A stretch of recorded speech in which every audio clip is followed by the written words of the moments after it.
나주 해피니스 골프장이 지자체로부터 허가를 받았던 것보다 3배 이상 큰 저류지를 무단 증축했다는 사실 이틀 전 보도해 드렸는데요.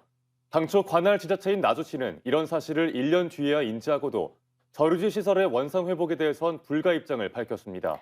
하지만 논란이 확산되자 원상 회복을 포함한 모든 안을 검토해보겠다며 급히 입장을 선회했습니다. 조윤정 기자가 보도합니다. 나주 해피니스 골프장 안에 조성 중인 저류지입니다. 관할 지자체인 나주시로부터 허가받은 것보다 깊이도 담을 수 있는 물의 양도 3배 이상 늘어났습니다. 또 새로 증설된 코스와 카트 도로 역시 형태나 위치가 바뀌었고 연습홀도 처음 허가와 달리 추가 설치됐습니다. 나주시가 이 같은 사실을 처음 인지한 건 공사 시작 1년 2개월여 만인 지난 5월 말.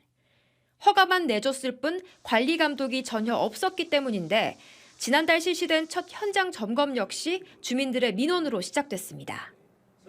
그 사이 저류지는 거의 완성됐고 전체 증설 사업의 공정률 역시 80%를 넘어섰습니다. 행정관청의 관리 감독을 하게 하는 규정은 다 들어 있습니다. 모든 법 자체가. 그런데 그 행정이 민간 시설에 대한 영역 디테일한 부분까지 다 이렇게 커버하기에는 너무 이제 어떤 광범위하고 좀 버거운 부분이 있습니다. 나주시는 지난주 부랴부랴 해당 골프장을 경찰에 고발했지만 원상 복구를 둘러싼 논란은 여전합니다. 현행법은 허가 없이 개발 행위를 할 경우 관할 지자체장이 해당 토지에 대한 원상 회복을 명할 수 있도록 규정하고 있습니다. 취재가 시작되자 나주시는 절차상 위법이 있었던 건 맞지만 저류지 시설 자체에는 문제가 없어 원상 회복은 어렵다고 밝혔습니다. 재영향 평가가 이미 완료가 돼 있어요. 그 저류지에 대해서 문제가 없다고 지금 판단을 하고 있는 것 같아요. 관련법에 저촉이 없고 그 원상 회복에 대한 실익이 없다고 판단이 되면은 허가를 해줍니다. 변경을 해줘요. 하지만 무능한 행정에 대한 비판이 쏟아지자 불과 4일 만에 급히 입장을 선회했습니다. 경찰 수사 결과와 관련 판례 등을 검토해 원상 회복 여부를 결정하겠다는 겁니다. 현재로서는 뭐 해주겠다 안 해주겠다 말하는 것은 좀 성급한 어떤 그런 시점인 것 같습니다. 한번 연계해서 종합적으로 아마 분석을 해봐야 할 것 같습니다. 저류지 위치로 인한 농업용수 문제 역시 도마 위에 올랐습니다. 해당 저류지의 바로 아래에는 인근 마을 주민들이 농업용수로 사용 중인 저수지가 자리 잡고 있습니다. 저수지로 흘러 들어가야 할 물이 저류지에 먼저 보이면서 주민들은 농업용수를 사용할 권리를 침해당했다고 주장하고 있습니다. 지금 물이 한 60% 정도 있는데 이거 며칠이면 고갈입니다. 여기에 이미 해피니스 골프장은 지난해 기준 하루에 2,000톤 가까운 물을 나주호에서 끌어다 써온 상황. 극심한 가뭄 탓에 지난해 말부터 용수 공급이 중단되긴 했지만 이번에는 저류지 불법 중축으로 저수지 길목을 막았다는 비판까지 더해지고 있습니다.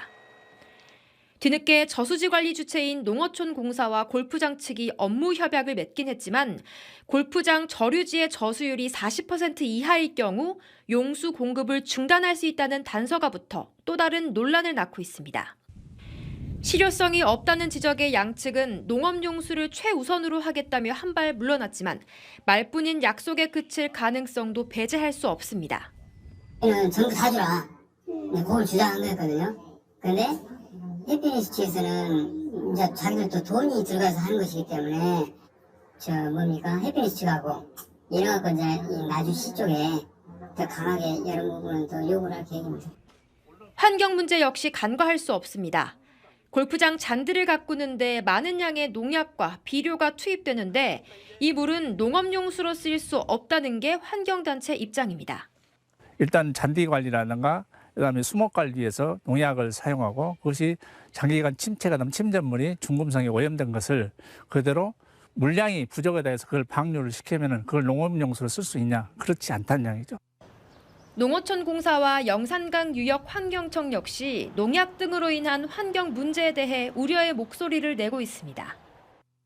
저류지도 같이 저희가 수질검사 내정을 구체적으로 할 건데 말씀하신 것처럼 우려되는 부분이 충분히 있을 것 같긴 해요. 행정 절차를 무시한 개발 사업자와 농민들을 고려하지 않는 나주시의 졸속 행정을 둘러싼 비판의 목소리가 커지고 있습니다.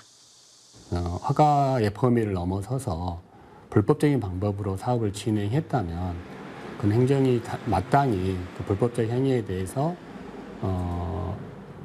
평가하고 좀 오히려 그런 행위가 다시는 일어나지 않도록 하기 위해서라도 원상회복 조치 같은 강력한 조치를 내려야 한다고 봅니다.